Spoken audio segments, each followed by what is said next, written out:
Welcome to Chronicles of Old Singapore. This is Dr. Lokesh, and I speak to my guests about their memories of Singapore before it became a global city. We are in for a treat today because my guest is someone I've been meaning to speak to about his fieldwork in a part of Singapore for a long time. We know each other on Facebook. Unfortunately, he's not here in Singapore. He's in San Francisco in the States. And I think we were communicating during the pandemic 2021. But I thought, I should get him onto the podcast to talk about his field work. Our guest today is Jack Humphrey. Jack, how are you? I'm doing well, thank you. It's so good to see you finally. Yes, it's been quite a while. Been in touch, but never seen each other. That's right. When was the last time you were in Singapore? In 2019, in October. 2019. I see. It was a very different place in Singapore when I lived there.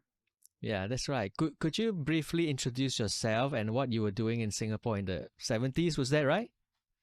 Yes, I first came to Singapore in 1964.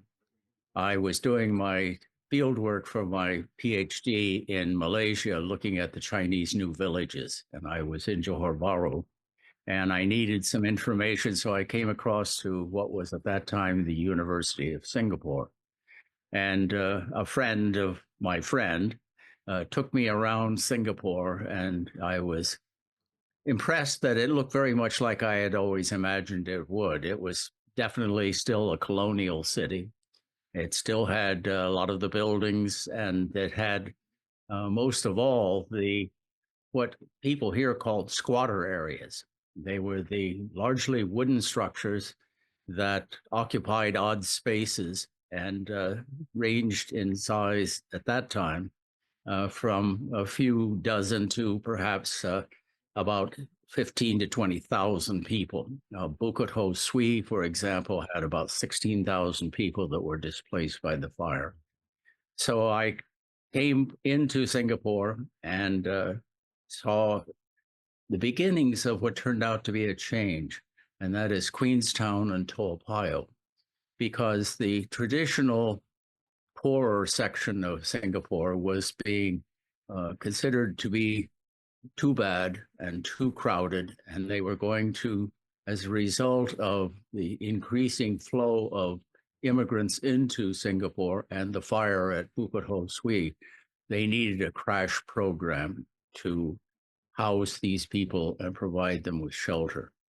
And as a result, when I came back in 1974 to teach at the university, I was able to see the remarkable changes that were beginning once Singapore became independent. And the People's Action Party and Mr. Lee Kuan Yew were taken over the development of the country. And I feel I had a very unique experience. I saw the beginning of this amazing transformation in Singapore. And I also was here when they demolished Potong Pasir, and the city took it over and built the estate there for the residents in the area.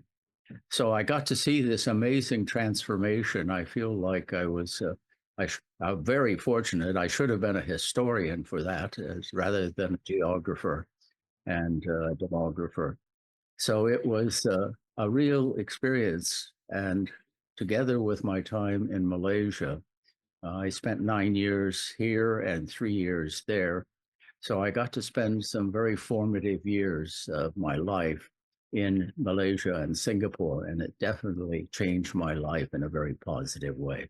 Now, coming back to Potong Pasir and squatter areas, kampongs, I wrote a book on the Bukit Ho Swee fire. Actually, I've always been very interested in the urban kampongs. For you, Jack, why were you interested in resettlement, kampong housing and squatter areas in Southeast Asia, in Singapore and Malaysia? Well, I got my degree, my PhD at Northwestern University in Evanston, Illinois. And the department required everyone to have a topical major and a regional major. And at that time, I was very interested in Tahiti and the Pacific Islands. So I told my advisor, who happened to also be the head of the department, that I wanted to specialize in Oceania. He said, no, no, no, no. You don't want to specialize in Oceania. Very few departments have that particular category of faculty, and you will have a very difficult time getting a job. So I began to look around, and somewhat strangely, I got the idea for my research on the new villages from Time magazine. There was an article on the new villages, and I was always interested in Singapore and Southeast Asia and Hong Kong. So I thought, well, that's what I would like to do. And so I eventually got a grant to come and study uh, the new villages. And I came out in 1963 and was here until was in Malaysia until 1965. And I made trips all over Malaysia. I selected 14 of the 282 new villages and met many people since I discovered to my dismay that I did not speak multiple dialects of Chinese, let alone even Mandarin or Goyo. I went to the Chinese Association that was part of the new government there and asked if they could provide translators in return for the information I gathered. And they did provide translators, usually 3 at a time, to cover all of the dialects. And I went up, particularly up the East Coast or the West Coast, and over to the East Coast on occasion because I had fewer of the new villages. And I was very frustrated after 2 years because I found almost nothing about the new villages. And it turned out they were all still classified documents. And I happened to run into Anthony Short, who was writing the official history of the emergency. And he got me clearance to see everything through 1969 in top secret. So I finally got some information, and it turned out that what I learned in the new villages turned out to be very helpful in Singapore. And in fact, there had been a connection during the emergency. Many of the, particularly the Chinese squatters, the people living out in the jungle fringe, who had fled to Singapore to escape the real deprivations of the guerrillas, much like the Japanese during World War II, which also caused many Malaysians to flee to Singapore. So I was familiar when I came to Singapore in 74 with that type of housing, and it was really quite fascinating because it was so atypical of the colonial system. Right. And it was obviously with the new Queenstown and Toa Payoh was going to, at least at that time, we thought slowly disappear. Can I ask you, those Chinese squatters who fled to Singapore, as you said, where did they go? Most of them initially went to the center of the city.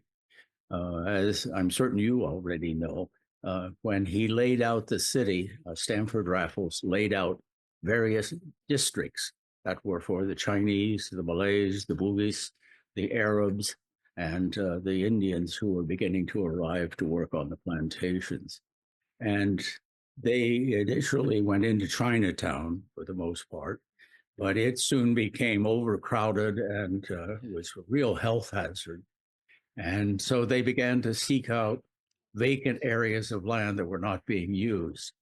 And as a result, most people I found in Singapore consider them to be squatters on the land illegally and just occupying land that was vacant and available. In fact, some of them, at least, as in the case of Potong Pasir, were there legally and legally occupied the land. So they gradually spread out. At that time, most of the non-city area in Singapore was converted into rubber plantations, Gambier estates, and course, military facilities, such as the Navy base up on the North Shore and the airports and various housing areas for the service members. So this changed the demographics and the landscape of Singapore considerably because the spread of this, as I have a map that I will send you if I have not already done so, to show you where these were. They were mainly scattered across the southern half of Singapore Island. And one of these, Potong Pasir, had actually developed much earlier. I have not been able to tie down a particularly definite date, but it seems that there were farmers from southeast China who had come here and were growing vegetables and chickens and hogs in the Potong Pasir area. And it was a swamp, I understand, that was replaced by Toa Payoh. And there was next to it, across the Kallang River, Potong Pasir, or Kampong Potong Pasir, as it was known at that time. The vegetable growing kampong or kind of squatter area that you're talking about in Potong Pasir had kind of originated in the 1950s. Previously, it seemed that it had been a quarry area. So from the 50s to the 70s, it became more of an agricultural area, which was occasionally flooded and flooded quite badly. Potong Pasir, of course, so when you went there, was it in the process of being resettled, or was it still completely a kampong area? No, it was a very well-established community. While there had been refugees, as I said, coming in from Malaysia during the World War II, the Japanese occupation, and during the emergency, most of the people in Potong Pasir at that time were people who had been in Singapore and often moved from other locations in the city to escape the crowded, dangerously polluted areas. And it was, as you know, on Upper Serangoon Road, and that was traditionally an Indian area in Singapore. So I was very surprised and interested to find that when we looked at the population in Potong Pasir, it was 60% Chinese, but there also were Arab people and people who were Tamils from India, and there were some other Indonesians, people who came in, and the community itself was actually sort of a three-tiered community. There were people who had been there for a very long time, some even as early as Second World War. And they were largely what were called the chief tenants. The land at that time was owned by Mayapa Chettiars. And you possibly know that there is a road along the southern edge of that community called Mayapa Chettiar Road. And they were Indian from South India, money lenders, and they rented out pieces of the land to tenants. And the tenants would often then sublet. They would create separate facilities next to theirs, often adjoining it and all connected together. And then, some cases, those inhabitants would create additional spaces in their area. And as a result, there was this sort of permanent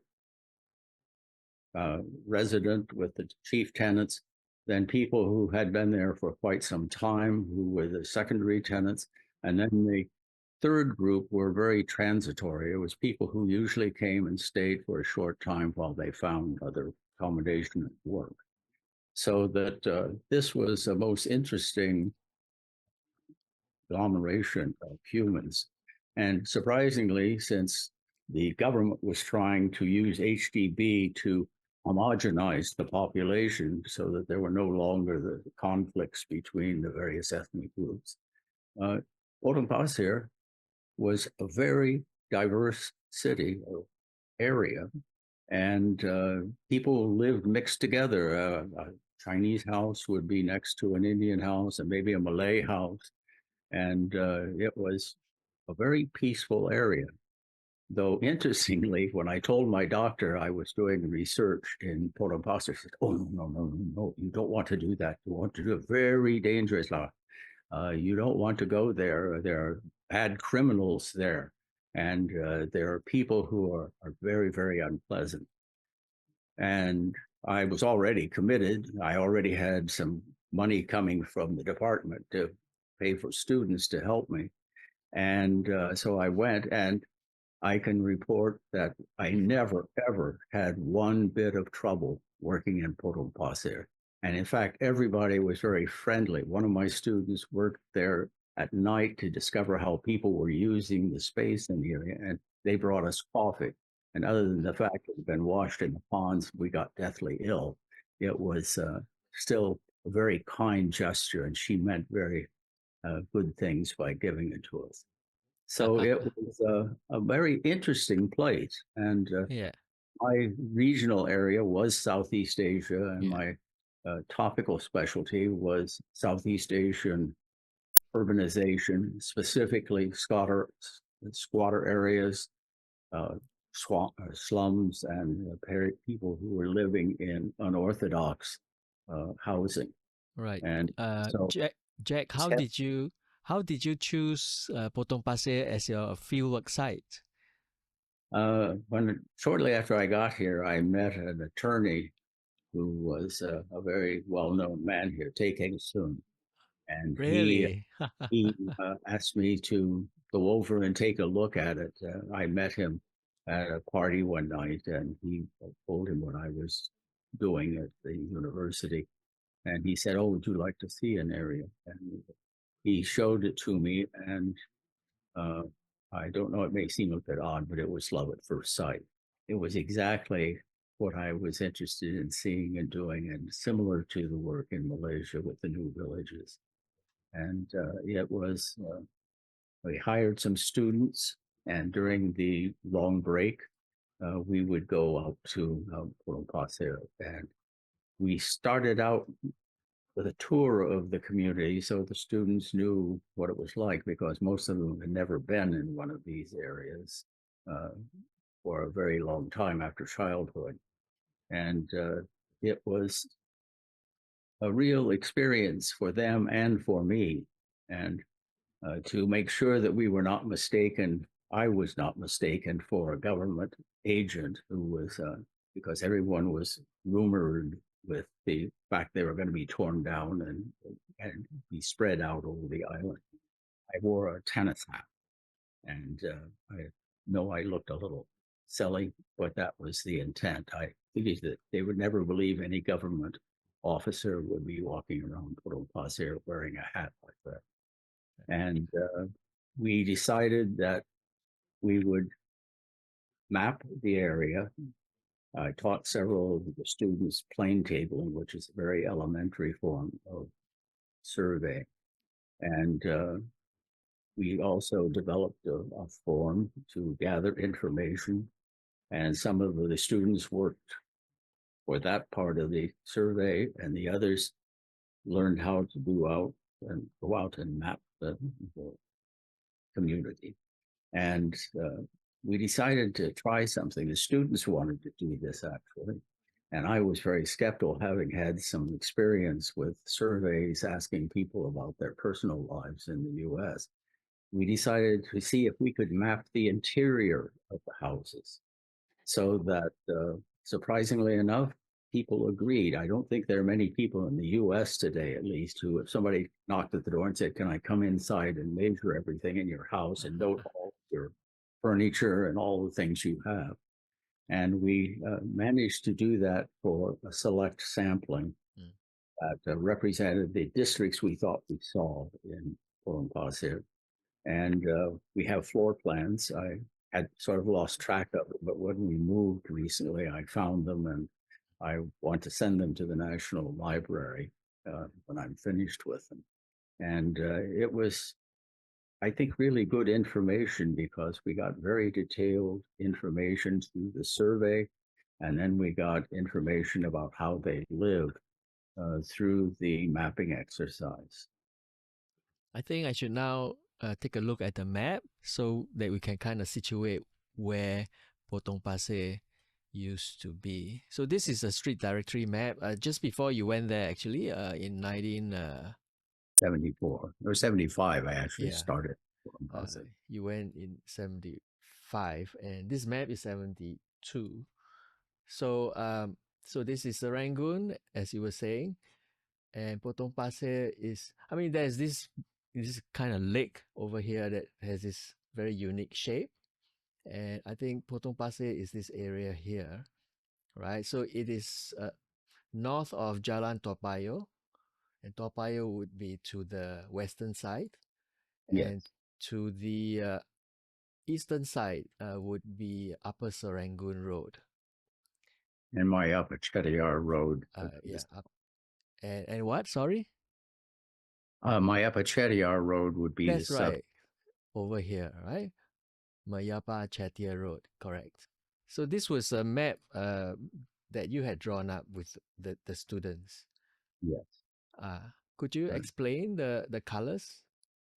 yes. The map was done by plane tabling. And so the structures that are shown in outline, pardon me, are those that we mapped. The red areas, there are three of them. Well, I guess two of them are red, and the other one is up at the upper edge of the ponds. Were those areas that we interviewed the residents and actually got permission to be inside and map the interiors. So we interviewed virtually all of the other outlined houses and structures, but we intensively examined those in the colored areas. The blue area to the upper right is the commercial area along Upper Serangoon Road, where there were a number of shops and eating stalls, for the residents. I think I probably missed it. And the yellow areas? I'm sorry, the yellow area. I Oh, my vision is very poor Uh, now. Yellow area is the third area where we did it. The interviews for and mapping of the interiors of the residents. oh, so those are the yellow ones, and the red ones? The red ones are the same, but Okay.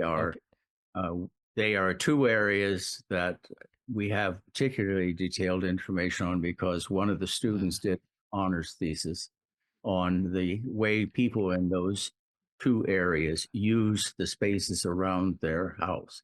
Uh, it was almost like a tree in terms of the communications within it. You had the main road coming off Upper Serangoon Road, which was a paved road, and then it continued to branch out rather like a tree or a bush. And by the time you got to the end, you were in little narrow spaces between the houses. And many people had closed off their section of one of those spaces to provide them with a private area that they could do their laundry, that they could store their possessions.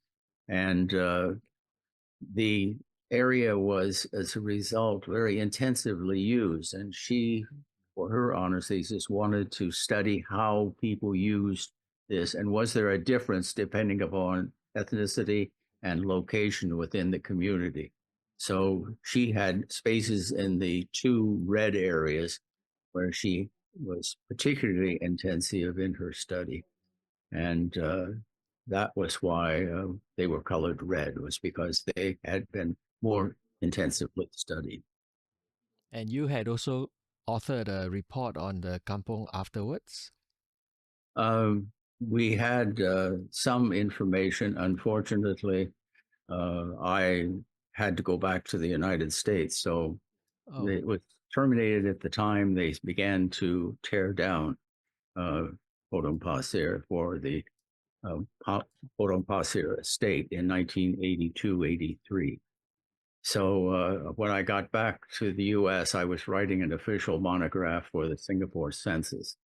And that was on a timeline that I had to respect. So I spent my time working on that, and then I had to get a job back in the U.S. And so I am actually now, long after this, almost 50 years ago, I was doing this work, and I want to now to improve the photographs. I have about 200 or 300 photographs that many of them were in rather poor condition because I spent about 20 years in Florida and in New Orleans and in Singapore, and some of them, depending upon the type of film we used, began to deteriorate. So I'm now enjoying the benefits of artificial intelligence, and I'm resurrecting my photographs, and I hope to get something published uh, for online, and you will just have to pay to have a copy made. I won't be selling the book. It would be just photographs and some of the statistics, the ethnicity mix, and the some of the facts about sanitation and so forth. But the main factor for me is if you saw this community, if you made a mistake and turned into Potong Pasir Road, you would think, as did many of the residents in Singapore, that this was a slum, that it was a terrible area. It was crime ridden. It had no sewers. It had limited water line, and many people had jambans over the ponds. And there were people who actually swam in the pond and fished in the pond. And I was curious why, given the opportunity to move into a modern HDB housing block, would they want to stay in Potong Pasir? And it didn't seem to make sense, but the people were very determined to stay there. Mm. And part of it was due to the history of HDB, which began under very uh, difficult situations in the colonial era, and due to the great influx of people to be handled. Uh, the early HDB plots were less than desirable. Many had a family for one room. And so I would like to reveal the information that we gathered about why people wanted to stay in Potong Pasir until they were forced to leave. All right. So I want to talk about that a bit more. But first, so you are saying you have a kind of a draft already of this report, or are you still writing it? I am working on getting, I have extensive notes, and at various times I started writing and then something came up and I put it aside. And now I've got a lot of writing I have to assemble. Unfortunately, I am legally blind now, which means not that I'm like somebody who has just black vision, but I cannot read without without a magnifying glass, and of course I can't drive either. Mm. So I'm it's slow going, and fortunately I have a wife who is very helpful, and she was with me in Singapore, and she knows something about Potong Pasir.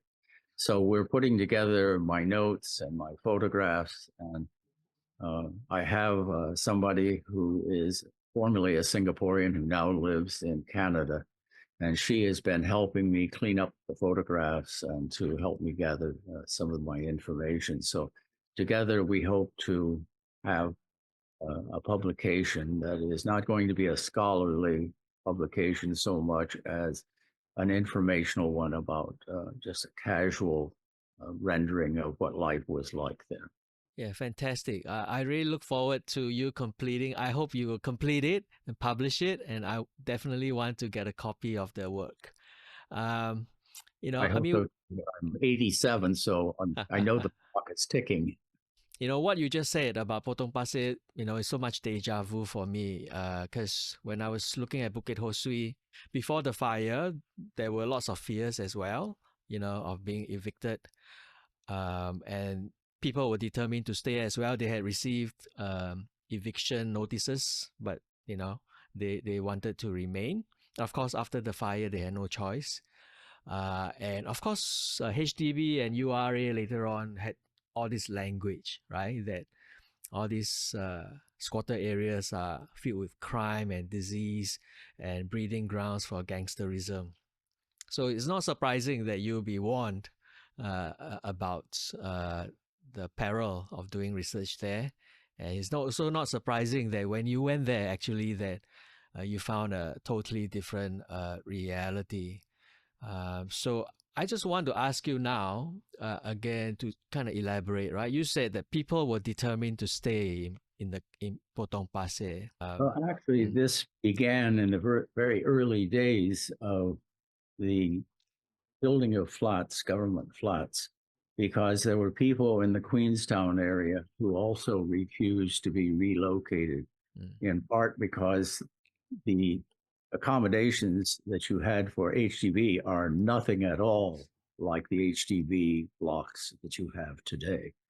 They were rather crude. You had corridors with just a window from the flat into the corridor, and you were going to be broken up among your friends. They were going to be going to different places.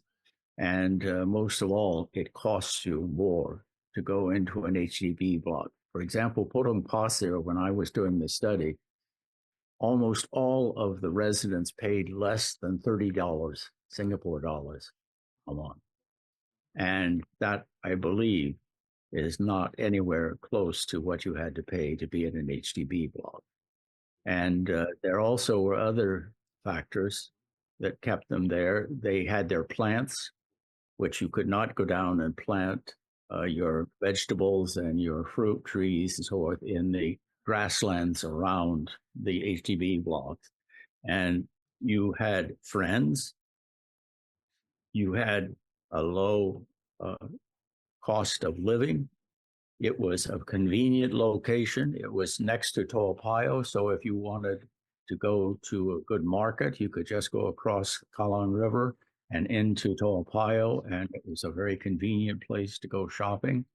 And there were many features that made life in Potong Pasir desirable, despite the fact that there was poor sewage, there was poor electricity, water, fires, flooding, all of these things that one would think would drive people out of that community. They found many good things to be in Potong Pasir. And it was mm. considered to be a good place for people who'd been there a long time. And it was a good way station for people who had come into the country and wanted some place that was inexpensive but fairly convenient to go job hunting and to have a nice place with friendly people. And so it was something that was not new to Potong Pasir, but it was, in fact, something that had been a part of the earliest stages of resettlement into HDB. I'm going to show the map again, and let's talk in detail, right, about the kampong. Tell us about this lake over there. Did it have a name, and was it crucial to the livelihood of the residents? Oh, it was Mm, apparently, as the name implies, Potong Pasir in Malay is sand cut, and it was a sand quarry. And I was told that it was used for Chinatown and for other areas. I believe I saw an article by him saying that giving more information. He obviously had done very good research on the early stages of Potong Pasir, and he had a counter location for the use of the gravel that was mined. And then there also later were fish ponds up in the upper right corner. You can see small ponds, and there is also a couple down along the eastern side of the community. And it was a pond that was being used largely when I was there by rattan people. They were washing the rattan to process it. There was a fairly extensive business area north of the area in yellow that was making furniture and processing the rattan. And it was for that the pond was still being used, and of course there were children and adults who fished in it. And bathed in it, unfortunately. I have a photograph, for example, of a man about 20 feet in front of a, a toilet over the water, brushing his teeth with the pond water. And when I commented on this, when I put the photograph on a little street in Singapore, I was really startled by the reaction because they said, "Well, they're very tough people. They've been doing that all their lives. They were not troubled by the fact that it was contaminated water," which I I found as somebody who had never had that experience, I was a little taken aback by that. But the Yeah. other thing that made it a fairly safe place from at least the law authorities, but if you take a look at the map, you can see that the structures are a jumble. And in fact, growing up in the part of the United States that had the uh, very rectangular survey where everything was at right angles and the streets were straight, and uh, this arrangement was fascinating. I took some visiting geographers through there, and they were really amazed at what a maze it was. And so, unless you had a good cause, it's my guess that police would be a little reluctant to go in at night, especially into that maze, not knowing where anything went and how to get through this area to what they were seeking. And it is a very interesting community as a result because they had a sort of unusual form of burglar alarm, police alarm. The police I don't think I ever saw a policeman in the 5 years we worked there. And I think there's good reason for that because there was opinion many outsiders had of the area. People seemed to be very law abiding, very helpful for each other, and it was a real community. Thanks, Jack. Did you ever find out the origins of this kampong? I mean, why were people settling here? Was it precisely to be near this pond to get the water from there and to grow their vegetables there? Well, the original part of it was actually a portion of the community that we did not uh, do any interviews or mapping in, and that's the area to the northwest along the Kallang River, where there is still some raising of chickens and hogs and vegetables, though not nearly to the extent that there was in the earlier years. And I think that that was probably the original uh, reason why people came here was to, during World War II, and during the subsequent period, since Singapore was not self sufficient with food, that would be a good occupation to have. And many of the people who lived there had come from China, where they were farmers. So they would have the experience and the knowledge of how to be farmers, unlike many of the others who had been born in Singapore, lived in a city all their lives. And then other occupations came in. In the case of, again, Potong Pasir, I was really surprised. I had a student who did his honors thesis on the businesses in Potong Pasir. And while you were aware of the area out, shown in blue out along uh, Upper Serangoon Road, that was literally shops, and there were provision shops scattered throughout the community. Uh, there were real businesses, car repair, the furniture manufacturing, rattan processing, some electrical companies that did work there along that northernmost portion above the road that is Potong Pasir Road. And so this area was in transition. It went from being agricultural to beginning to have small shops, provision shops to serve the people. And then it became an area once HDB existed, and it had very strict rules in many cases about certain types of industry. And they could find a location here in Potong Pasir.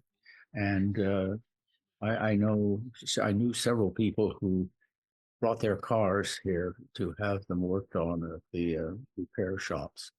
So I think it transitioned from agricultural Mm. and smallholding into a more complex uh, economic system. And this was clearest along Upper Serangoon Road, but you could find these factories tucked away in the northern part of the community. And there also were a few things at home. I know there was one place where there's an area that manufactures umbrellas, and there were women who were in this house uh, doing piecework. They would buy the parts or be given the parts by the manufacturer, and they would assemble the umbrellas to earn extra money. And Right. so it was a very thriving business area of certain types. And it was not something where you would find computer manufacturing or assembly of complex items, but it was a perfectly good spot for people who were growing things, were manufacturing furniture and rattan. So it was Mm. an economically rather important area. And it was amazing how many people said, oh, it's a place, don't go. And they brought their cars there to have them repaired or came there to buy furniture. Mhm. In a earlier episode of the podcast, I had a guest whose family was a goldsmith, and so they were in Chinatown along South Bridge Road. You mentioned World War II, the Japanese occupation. The family fled from Chinatown to Kampong Potong Pasir for a short while, because it was unsafe in Chinatown. And then when the Sok Ching operation against the Chinese that ended, they went back to Chinatown. So they were not one of the residents that you would have interviewed. I don't Uh, recall that being among the business. Goldsmith. Yeah, but I mean, it shows that even in the 1940s, people were aware of this kampong, right? For those who were living in Chinatown were aware that there was a kampong here, which is very far away in those days, and they were able to make their way there for safety. So, in terms of talking about the danger, the crime, the gangs, this was a haven, for the Chinese for a short while during the Japanese occupation. Well, Chinatown was the original area that Ralph planned to have the Chinese settle. But the flood of people who kept coming into Singapore from China and from Malacca, there were a lot of Nonya Chinese who came down from Malacca, businessmen, traders. And it wasn't very long before the limited area of Chinatown was overwhelmed by the people, and they were living in extremely crowded areas. I saw some of them when I was in one of the buildings there. People were doubling. One person lived in there during the day, another at night, and it was a 6 by 6 cubicle. And all of their possessions were in chests that they kept their goods in and locked them up. I actually am sitting here looking at a couple of them here in my living room. And it is uh, not surprising that eventually they began to move out because it became a real disease ridden area and extremely crowded and very poor ventilation in the buildings, very poor cooking facilities, usually one cooking area for several families. So it's understandable why they would flee to a place like Potong Pasir, even if it was not exactly living on Park Avenue. Yeah, right. Among the Chinese in Potong Pasir, were they mostly Hokkiens? They were a fairly diverse group. Uh, there, as you no doubt know, 8 major dialects in Singapore. And I was surprised to find that there is some animosity between them. The head of my department for a time said that he was Teochew and his family was Teochew, and his brother had married a non-Teochew, and she was not allowed to go to family functions. She was essentially shunned by the rest of the family. So there were, in fact, still old habits, old traditions that were slowly disappearing, fortunately. And it was, I don't know, I can't remember, uh, but I do know that this simplification of ethnicities in Singapore hides a great deal of information. Chinese, Malay, Indian, uh, as I said, in China, in the China sections, there are 8 dialects. They come from many locations. Those from Malacca were not like those from Amoy. And the Indians would be from Tamil Nadu. They could be from Ceylon. They could be from Gujarat. They were many different ethnic linguistic groups. They also could be either Muslim or non-Muslim, Hindu. The Malays could be from various locations, from Sumatra, from Sulawesi. The Bugis had an area downtown near on the beach, and you could still see the black ships off the shore during the long monsoon season for traveling up into Indonesia. And incidentally, one of the things I just recently learned is I'm not certain if Singaporeans are familiar with the boogeyman, but the boogeyman is actually the Bugis man. And that was because they were very competitive with the Dutch traders. And so the Dutch used that term to frighten their children into compliance. And I had not known that. I thought that was a fascinating bit of knowledge. But it was certainly, in my opinion, likely that there were a mix of Chinese in that area because their area was so diverse, and there were many different people, but many of them spoke English, and Oh, as well as speaking a different dialect. So I would have to say I'm not really certain about that. I can only guess. right. Okay. You mentioned also the Tamils. What were their occupations? Were they also in agriculture? The Tamils, Mm, uh, the the Tamils were mainly as working as bus drivers, as mechanics. And so there, to my knowledge, there were not many, if any, Tamils in Potong Pasir who were working in agriculture. right. I think that was pretty much a Chinese Mm, occupation. right. But the Tamils also were working as watchmen, uh, their charpoys outside the shops at night. It Were there, was yeah. Were there any Malays? yes, there were Mm, Malays. About 21% of the occupants of Potong Pasir around the pond where we interviewed were Malay. And again, as I said, some of them were Malaysian. Some of them had lived for generations in Singapore. Some of them had come from Sulawesi or other areas in Indonesia. were they working in the city or were they in farming as well? The Uh, Malays. I think most of them came from the Malay area, Gaylong, into that area. And many of them had moved out here possibly because of the redevelopment that was taking place in the traditionally Malay area. And they could find a much cheaper accommodation and not too far away from where they had lived originally at that time, at least before the village was torn down. In terms of the spatial distribution, of the different, the Chinese, the Malays, the Tamils, were they all spread out or did they have like an enclave among each group? I will send you a copy of the map I have that shows how mixed Right. together these different ethnic groups were. This house might be Chinese, this next door house would be Malay, and across the way there would be a house with an Indian family. Right, fantastic.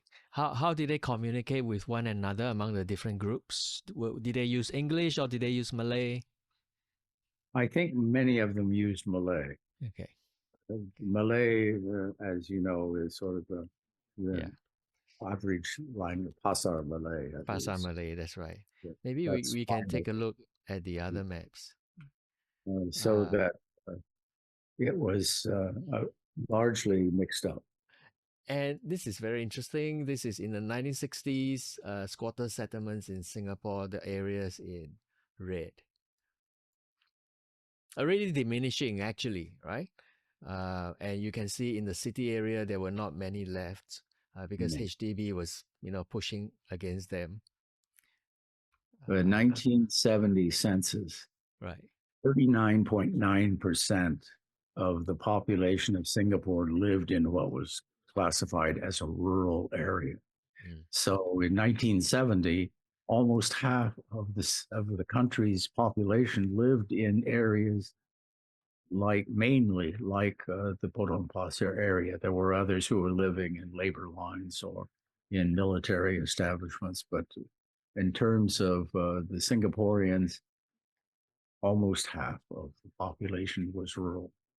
And so these were very extensive areas, and they were difficult to live in. From there were hazards, fire hazards, flooding hazards, disease, so that it took a pretty tough person to live in a place like Potong Pasir.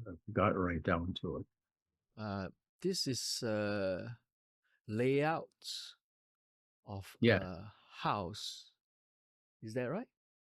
Yes. Actually, I believe I still have the map that shows the occupants of this.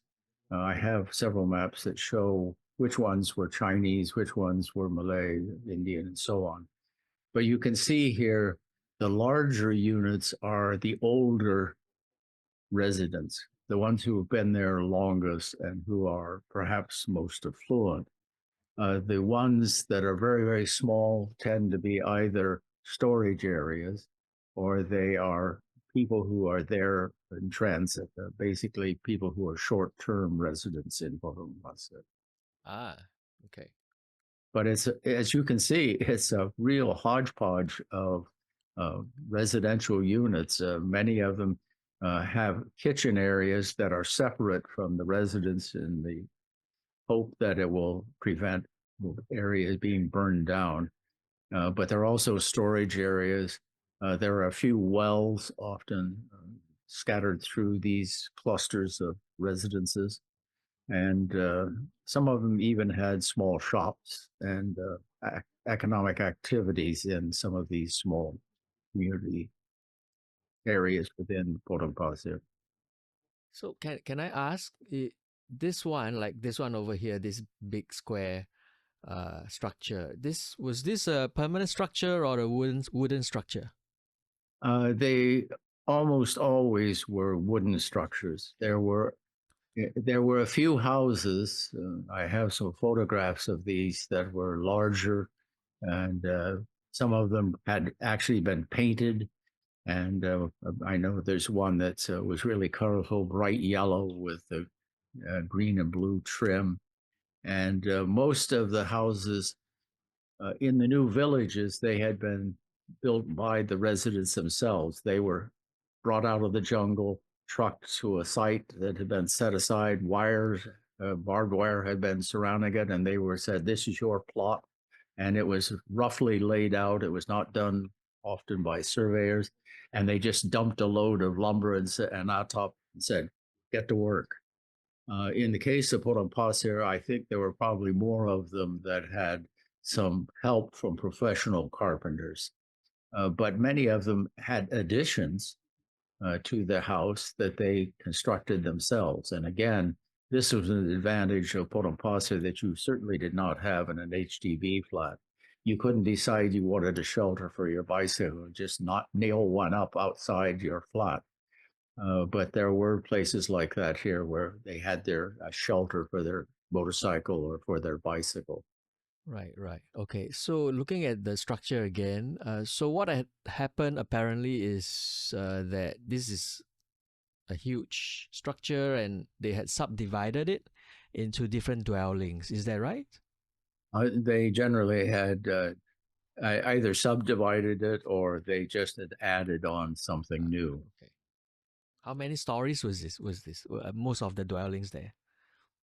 Generally, only one. There were buildings that were multiple story, mostly two, one or two perhaps that were three. But it was largely they. This was one of the factors that contributed to people's opinion of places like Potong Pasir. As you can see, many of the houses are really nothing more than a room, and often a very small room at that. As a result, they had very little room to move around in the house with beds and furniture and so forth. So a lot of their possessions, chests and pans and pots and kettles, were stored outside the structure on the walls of the exterior portion of the house.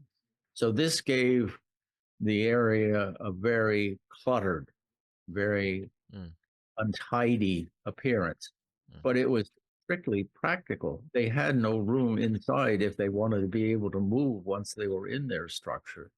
So I have a great many photographs that show washing and tubs and various Oh, possessions outside on the walls or in the spaces between the structures.